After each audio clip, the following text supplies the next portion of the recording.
Liquor case ఓ కట్టుకథ అని విమర్శించారు మాజీ మంత్రి వైసీపీ నేత అంబటి రాంబాబు.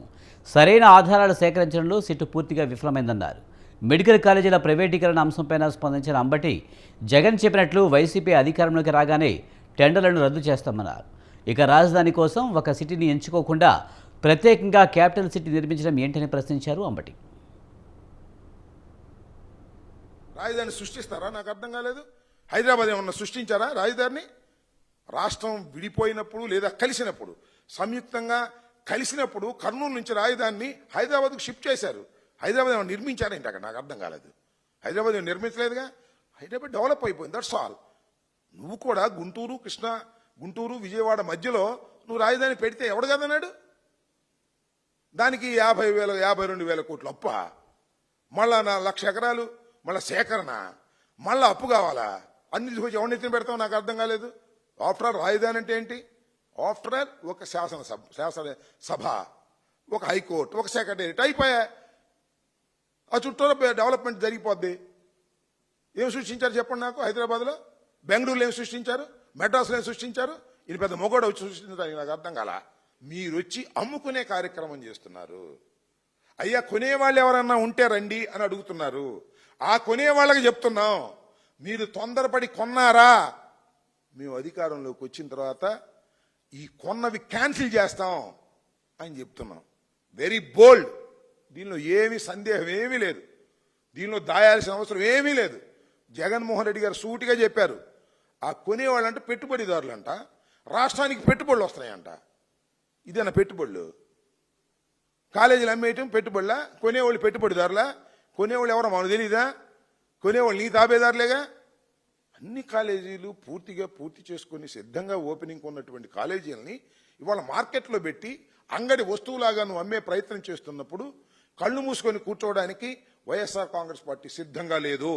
5 సంవత్సరాలు ఈ రాష్ట్రాన్ని పరిపాలించినటువంటి పార్టీ వైఎస్ఆర్ కాంగ్రెస్ పార్టీ. 5 సంవత్సరాల పాటు ముఖ్యమంత్రిగా పనిచేసినటువంటి వ్యక్తి జగన్మోహన్ రెడ్డి గారు.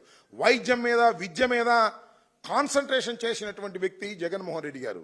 ఇప్పటిదాకా జరుగుతున్నటువంటి వ్యవహారాలు కానీ, అరెస్టులు కానీ, అరెస్ట్ చేసిన తర్వాత బెయిల్ ఇస్తున్న తీరు కానీ, ఆ తర్వాత వీళ్ళు ఇన్వెస్టిగేషన్ టీం సంబంధించిన వాళ్ళు ఛార్జ్షీట్ పడేస్తే ఆ ఛార్జ్షీట్ను గురించి ప్రశ్నిస్తున్నటువంటి విషయాలు కానీ, ఆ ఛార్జ్షీట్ రిటర్న్ అయితే మళ్ళీ తిరిగి సరైన సమయంలో పెట్టలేకపోవటం కానివ్వండి, లేదు ఈ 11 కోట్ల రూపాయలు ఎక్కడి నుంచి వచ్చాయి, ఎలా తీసుకొచ్చారు, దీని నెంబర్లేంటి, వీటి చెస్ట్లో కలపకండి అని చెబితే దానికి సమాధానం చెప్పలేనటువంటి పరిస్థితుల్లో ఇవాళ ఏదైతే విచారణ ఇన్వెస్టిగేషన్ డిపార్ట్మెంట్ ఉందో అది పిల్లి గంతులు వేస్తూ కుప్పగంతులు వేస్తూ చేస్తున్నటువంటి విధానం చూస్తుంటే సిట్ అనేది ఒక అద్భుతమైన కథని, అది చంద్రబాబు నాయుడు గారు, లోకేష్ గారు అల్లిన కథకి రూపకల్పన చేసేటటువంటి ప్రయత్నంలో ఉంది తప్ప వాస్తవాలను బయటకు తీసుకొచ్చేటటువంటి కార్యక్రమంలో లేకపోవటం చాలా దురదృష్టకరం.